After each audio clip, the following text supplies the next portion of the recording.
හැබැයි මට පේනවා නිකන් නාමල් පොලිස් වෙලා හොඳ ඩිබේට් එකක් කියලා වාද කරන තරකානුකූල ඉමෝෂනල් නැති කරක්ටර් එකක් ඩෙවලොප් වෙමින් තියෙන බව පේනවා. ඒක මම ප්‍රෝග්‍රෑම් එකේ කලින් කිව්වා. මේ වගේම අනුර කුමාර සනාගේ ජනාධිපතිවරයා ආණ්ඩු බලේ නැති කාලේ කිව්ව දේවල්. සන්නගේ ප්‍රෝග්‍රෑම් එක මචං ඔය නාමල් රාජපක්ෂ කියලා තියෙනවා ඒ කාලේ මේ රට මට ලැබුණොත් මං තියෙන වගේ වෙනස් කරන්න වෙන්න මේවා ටිකක් කීරවලා. මම කියන්නේ කයිවාරු ගහන එකක් නෙවෙයි නාමල්. මොකද කයිවාරු අහලා එපා වෙලා තියෙන එක ඇත්තක් කියන්නේ. මම කියන්නේ අද විතරක් ඔය මේ කයිවාරු ගහුවා මේ ජීපී කයිවාරු ගහුවා කියලා නෙවෙයි. ඉතිහාසෙ හඳෙන් හරි හාල් ගෙනත් දෙන්නම්. සර් මෙහෙමයි දැන් ඕකේදී අද මම කියන කාරණේ අද කියන්නේ අද අවශ්‍යතාවය මත. හැබැයි තව අවුරුදු 5කින් ඒ අවශ්‍යතාවය සම්පූර්ණ ලෝකේ රටේ වෙනස් වෙන්න පුළුවන්. මාස 6කින් වෙනස් වෙන්න පුළුවන් මේ යන ස්පීඩ් එක. යන ස්පීඩ් එක හැටි මොකද ටෙක්නොලොජි එකත් එක්ක අද ලෝකයේ තියෙන අප්‍රෝච් එක වෙනස් වෙනවා. මම හිතනවා සර් මම නම රාජපක්ෂ නෙවෙයි. කවුරු බලේ හිටියා. මම හිතනවා මේ රට ඩීරෙගියුලේට් වෙන්න ඕනේ. අපි ඕවර් රෙගියුලේටඩ්. අපිට නොගැලපෙන අපිට ගැලපෙන්නේ නැති අපේ ස්පීඩ් එක අඩු කරන රෙගුලාසි බොහොමයක් දාගෙන අපි මේ සිස්ටම් එක වෙනස් කරන්න උත්සාහ කරනවා. දැන් සර් ළමෙක් ඉස්කෝලේ දාන්න ගියම ළමෙක් ඉස්කෝලේ මම මේක අත්විඳපු කෙනෙක් මගේ ළමයා ඉස්කෝලේ දාන්න මං ඉස්සෙල් ඒ එකතු කරන්න තියෙන ඩොකියුමන්ට්ස් ඒ එකතු කරන්න තියෙන ප්‍රොසෙස් එක ඒ ගන්න තියෙන සහතික ඒක සාමාන්‍ය රාජ්‍ය සේවකයෙක්ට පෞද්ගලිකාංශ දෙමව්පියෙක් දවසක් දෙකක් නිමාඩු දාගෙන කරන්න ඕනේ වැඩක්. මදි නාමල් මගේ අත්දැකීමක් තියෙනවා. මම පුතු දෙන්නෙක් ඉන්න හින්දා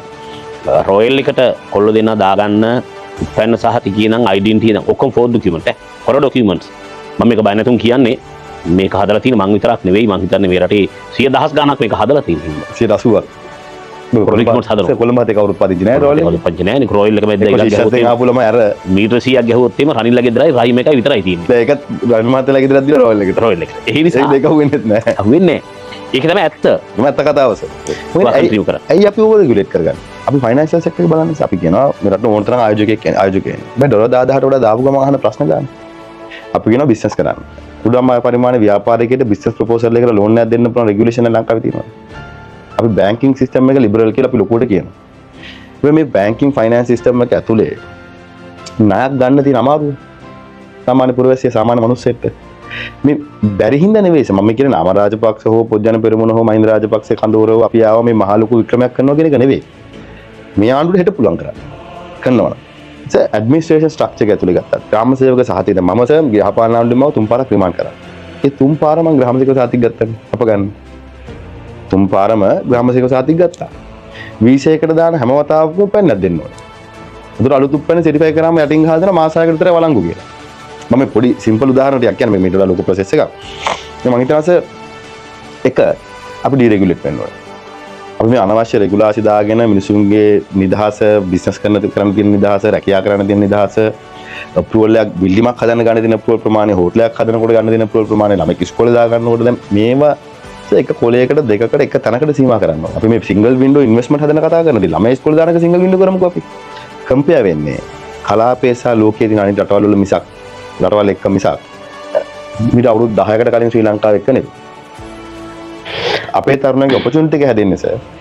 ලෝකයේ ඇතුලේ හැදෙන අලුත් ආර්ථිකයේ අලුත් වෙළඳපොලේ හැදෙන රැකියාව මත මිසක්